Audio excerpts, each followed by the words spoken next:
அது எப்பவுமே எல்லாருக்குமே கொடுக்கணும்னு நினைச்சீங்கன்னா நீங்க எல்லாருக்கும் எப்பவுமே குட் மார்னிங் சொல்லுங்க. சரியா? நான் அப்படிதான் சொல்லுவேன். சரி, ஓகே. மறுபடியும் குட் மார்னிங் வேகமா சொல்லுங்க. சூப்பர். ஓகே, நான் ஏற்கனவே ஒரு செஷன் பண்ணியிருக்கேன். ஏபிசி மால்ட்டு பண்ணி காமிச்சோம், பீட்ரூட் மால்ட்டு பண்ணோம். சரிங்களா? இப்போ ஜூஸ் ஐட்டம்ஸ் ரொம்ப சிம்பிளான விஷயங்கள் தான், ஆனால் கொஞ்சம் பொறுமையாக ப்ராசஸ் பண்ணும். அப்போ தான் அது கரெக்டாக வரும், இல்லைன்னா வராது. ரொம்ப ஈஸியான விஷயங்கள். சரியா? இப்போ ஸ்டார்ட் பண்ணலாமா?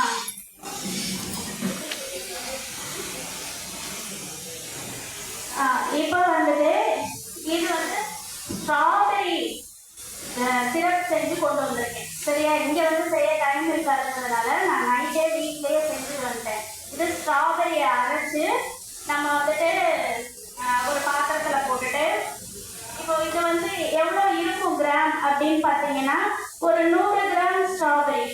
100 கிராம் ஸ்ட்ராபெரியை நம்ம நல்லா அரைச்சி நல்லா பேஸ்டாக எடுத்துட்டு, அதுக்கு எவ்வளோ சர்க்கரை போட்டிருக்கோம் அப்படின்னு பார்த்தீங்கன்னா, கிட்டத்தட்ட ஒரு 400-450 கிராம் சர்க்கரை போட்டிருக்கோம். போட்டு தண்ணியில் ஊற்றக்கூடாது. இந்த அரைச்ச இதோட ஜூஸ் இருக்கு பார்த்தீங்களா, இதை ஊற்றி தான் நீங்கள் கொதிக்க விடணும். இதை நீங்கள் இந்த மிக்சியில் இருக்கிறத ஒட்டிட்டு எடுத்து லைட்டாக தண்ணி ஊற்றிடுங்க. ஒரு ஸ்பூன் 2 ஸ்பூன் அவ்வளோதான். அதுக்கு மேலே தண்ணி கலக்கக்கூடாது. தண்ணி கலந்தீங்கன்னா சீக்கிரமாகவே அது வந்து ஃபங்கஸ் மாதிரி மேலே வந்துடும். உங்களால் ரொம்ப நாள் வச்சு யூஸ் பண்ண முடியாது. சரியா? அதனால தண்ணி கலக்கக்கூடாது. தண்ணி கலந்தீங்கன்னா 1 மாதம் 1.5 மாதம் தான் வச்சுக்க முடியும். ஃப்ரிட்ஜில் வச்சுக்கணும், அவ்வளோதான். அதுக்கு மேலே யூஸ் பண்ணவே கூடாது. இப்போ இது வந்து 6 மாதம் வரைக்கும் ஃப்ரிட்ஜில் வச்சு யூஸ் பண்ணலாம், கெட்டே போகாது. ஓகே, இதை வந்து இப்போ கலந்து காமிக்கிட்டா எப்படி இருக்குன்ட்டு.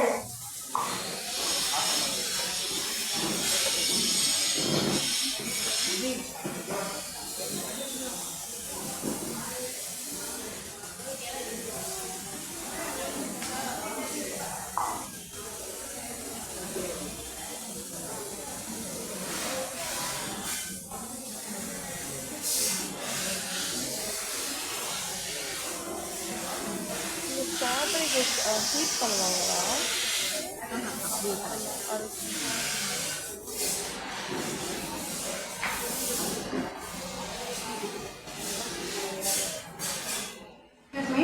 இந்த ஜூஸ் பண்ணல ஏதாவது டவுட் இருக்கா?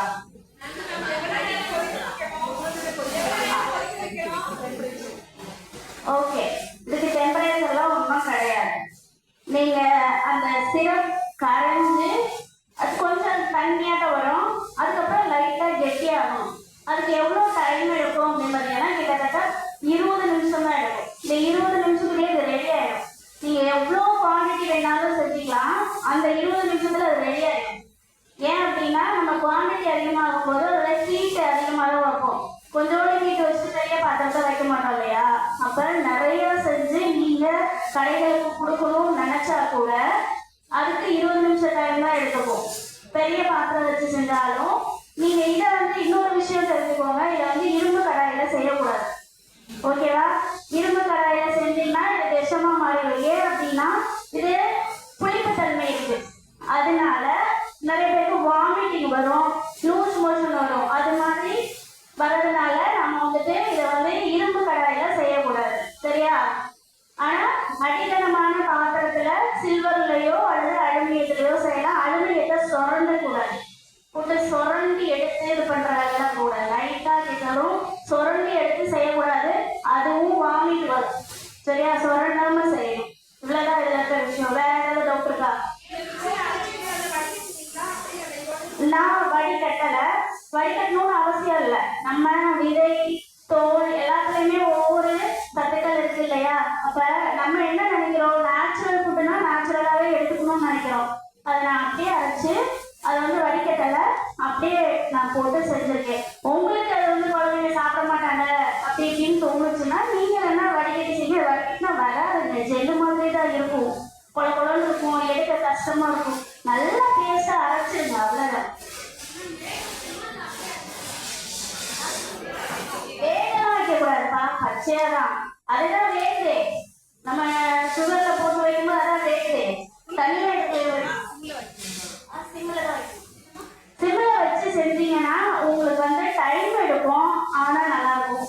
சீக்கிரமாக முடிக்கணும் பாட்டில்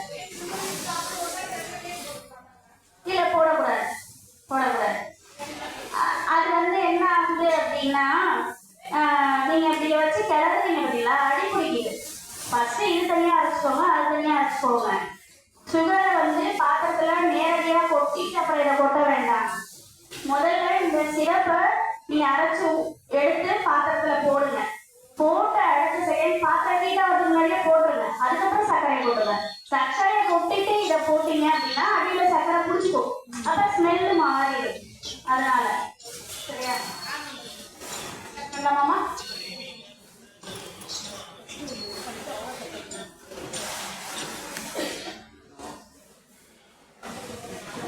இது வந்து நான் காட்டுறேன் இப்போ.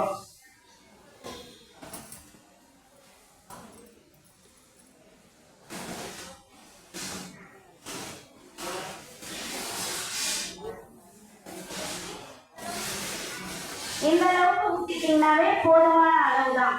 இதுல சுகர் வந்து நான் நார்மலா கலந்து ரொம்ப ஸ்வீட் சேர்க்கக்கூடாது அப்படின்றதுனால நான் கலந்து. உங்களுக்கு தேவைப்பட்டா நீங்க ஸ்வீட் கலந்துக்கலாம். அப்புறம் இன்னொரு விஷயம், இது வந்து ஒயிட் சுகர் தான் கலக்கணுமா, வேற எந்த சுகர்லையும் கலக்கக்கூடாதா, உங்க விருப்பம். நீங்க எதுல வேணா கலக்கலாம். வெல்லம் போட்டீங்கன்னா வேற மாதிரி ஸ்மெல் அடிக்கும். சரியா, ப்ரௌன் சுகர் கலந்துக்கிறதுனா ஒன்றும் ஸ்மெல்லு மாறாது. சரியா, எப்படி வேணா பண்ணிக்கலாம்.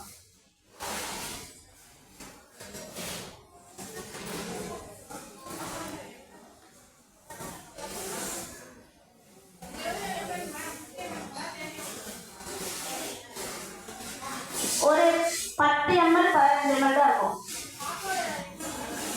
பாட்டில் 200 ml பாட்டில்.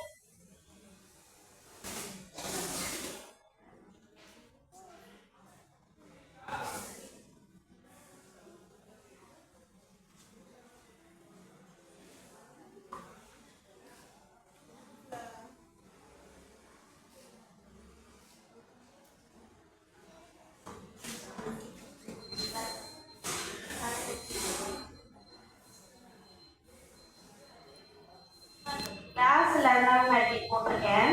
அது நல்லா திக்கா இருக்கிறதுனால கொஞ்சம் கரையா இருக்கிறார்.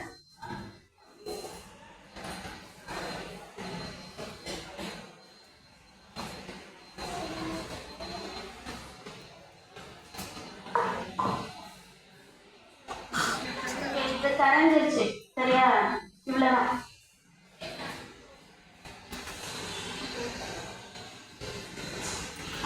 ஐஸ்கிரீம் உங்களுக்கு வேணும்னா போட்டுக்கோங்க, இல்லைன்னா தேவையில்லை நாங்கள் எப்படியே குடிச்சுக்கணும் கொஞ்சம், அவ்வளோதான்.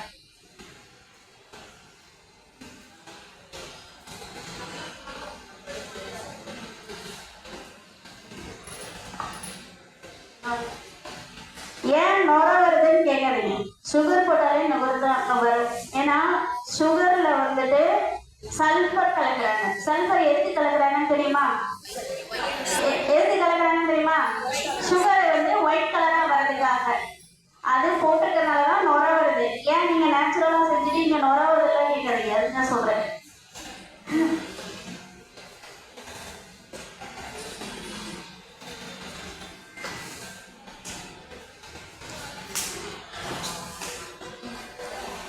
இது இப்ப டவுட் கிளியர் ஆயிடுச்சுல? இதுல ஒன்றும் விஷயம் இல்லை, அது கடந்து குடிச்சாச்சு. சரிங்களா, இதுதான் இந்த சிரப்பு. இது வந்துட்டு நம்ம கலந்து எடுத்துப்போம். சரியா, இப்ப அடுத்தது பார்க்கலாமா?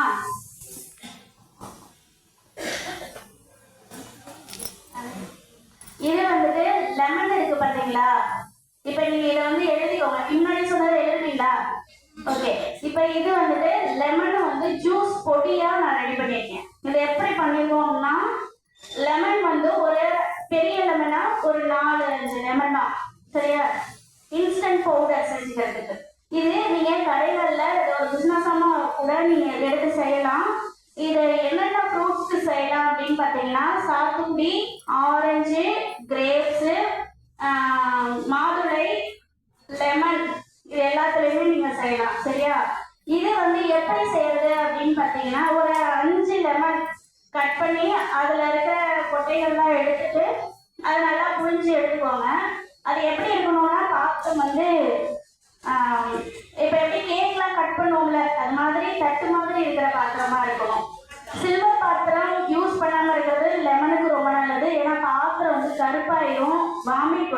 அதனால சில்வர்ல வேணாம். பிளாஸ்டிக்கே நல்ல பிராண்டட் பிளாஸ்டிக் வாங்கிட்டு, ஏன்னா நம்ம ஒன்றும் அடுப்புல வைக்க போறதில்ல, அதனால பிளாஸ்டிக் யூஸ் பண்ணலாம். இப்போ அந்த பாத்திரத்துல நல்லா பரவுற மாதிரி ஊற்றிக்கணும் அந்த ஜூஸை எந்த பழமா இருந்தாலும், இப்போ நான் சொன்ன 5-6 பழங்கள்ல எந்த ஜூஸ் வேணாலும் நீங்க எடுத்துக்கலாம். அதை வந்து நல்லா பரவுற மாதிரி ஊற்றிக்கலாம். இதுக்கு என்ன அளவுன்னு பார்த்தீங்கன்னா, நம்ம ஒன்றும் இதை அளவுலாம் எடுக்கணும்னு அவசியம் இல்லை. எப்படி இதை அளவு நம்ம சர்க்கரையை போடுறது அப்படின்னு பார்த்தீங்கன்னா, இந்த ஜூஸ் நீங்க பரவிட்டு பாருங்க, ரொம்ப கெட்டியா. இப்ப ஜூஸ் எடுத்தீங்கன்னா இவ்வளவு தூரத்துக்கு ஜூஸ் ஊற்றினே சர்க்கரையை போடக்கூடாது. கொஞ்சமா அது அடியில மட்டும் ஒரு என்ன சொல்ற, ஒரு துளுண்டு லேயர் தான் இருக்கணும். இவ்வளவுதான் இருக்கணும், அதோட தின் வந்து இவ்வளவுதான் இருக்கணும்னு வச்சுக்கோங்களேன். அந்த ஜூஸோட இடம் அதை ஃபுல்லா நீங்க பரவ விட்டுட்டு, அந்த ஜூஸ் மூழ்கிற அளவுக்கு சர்க்கரை போடணும். அதுவும் பரவலா ஒரே இடத்துல போடக்கூடாது, பரவலா போட்டுட்டு இப்படி லைட்டா செட் பண்ணி அப்படியே அது எதுக்கு அதை செய்யறோம்னா, சர்க்கரை எல்லா பக்கமும் வரணும். வச்சுட்டு நீங்க நிழல்லையே 2-3 நாளைக்கு வச்சிருங்க. செட் ஆயிடும், இந்த ஜூஸ் எல்லாம் உறிஞ்சி செட் ஆயிடும். செட் ஆன பிறகு நீங்க வெயில்ல வைங்க. அதாவது புழுதி அடிக்காத ஏதாவது ஒரு இடத்தை பார்த்து வெயில்ல வைங்க. வெயில்ல வச்சீங்கன்னா 2 நாள், மொத்தம் 5 நாள் ஆகும் இந்த வேலை முடியறதுக்கு. ஃபர்ஸ்ட் நாள் வந்து 2 நாள், 3ஆவது நாள் தான் ஒரு செட் ஆனதே தெரியும். அது வரைக்கும் ஒண்ணுமே உங்களுக்கு தெரியாது. 3ஆவது நாள் செட் ஆயிடும். திருப்பி 2 நாள் நீங்க வெயில்ல காய வச்சு அந்த கடைசி நாள் நீங்க எடுத்து அதை தனித்தனியா எடுத்து விடணும். அப்படியே பிடிச்சிட்டு இருக்கும். அதை வந்து நீங்க கரண்டிலையோ ஸ்பூன்லயோ எடுத்துட்டு அதை எடுத்து நீங்க மிக்சியில போட்டு பவுடரா அரைச்சு ஸ்டோர் பண்ணி வச்சுக்கலாம். ஏர்டைட் கண்டெய்னர்ல தான் ஸ்டோர் பண்ணணும். பிளாஸ்டிக் டப்பாலையோ இல்லை வேற எதையோ போட்டு வச்சுட்டு கட்டி ஆயிடுச்சு அப்படின்னு இருக்கக்கூடாது, கட்டி ஆயிடும். அதனால பவுடரா அரைச்சிட்டு நீங்க பாட்டில்ல போட்டு மூடி வச்சுக்கோங்க. இது எவ்வளவு நாளைக்கு கெட்டு போகாம இருக்கும் அப்படின்னு பார்த்தீங்கன்னா 1 இயருக்கு கெட்டு போகாது. 1 இயர் யூஸ் பண்ணலாம். நம்ம எங்கேயாவது வெளியில போறோம், நம்ம ஏதோ ஃப்ரூட் ஜூஸ் குடிக்கணும், இல்லை நிறைய பேருக்கு சுகர் ப்ராப்ளம் இருக்கு, சுகர் குறைஞ்சிரும் கூடிரும், இல்லை நிறைய பேருக்கு வந்துட்டு லோ சுகர் இருக்கு, லோ பிபி இருக்கு, மயக்கம் வரும், தண்ணி கிடைக்கல அப்படிங்கிற பட்சத்தில் நம்ம இதை கலந்து வச்சுக்கிட்டோம்னா, ஒரு பாக்கெட் மாதிரி போட்டு எடுத்துட்டு போயிட்டோம்னா கூட நம்ம டிராவலிங் டைம்ல தண்ணி ஊற்றி குடிச்சிக்கலாம். சரியா? இங்கே இறங்கி போய் தான் எதையும் ஃப்ரூட்ஸ் ஜூஸ் வாங்கி குடிக்கணும்னு அவசியம் இல்லை, இதெல்லாம் பண்ணி வச்சுக்கலாம். சரிங்களா? இப்போ இந்த ஜூஸ்ல, லெமன் ஜூஸ்ல உங்களுக்கு ஃப்ளேவர் ஏதாவது ஆட் பண்ணணும் அப்படின்னா, லெமன் ஜூஸ்ல என்ன ஃப்ளேவர் ஆட் பண்ணுவீங்க? இஞ்சி போடுவீங்களா இல்லையா? இஞ்சி அது ஃப்ளேவர்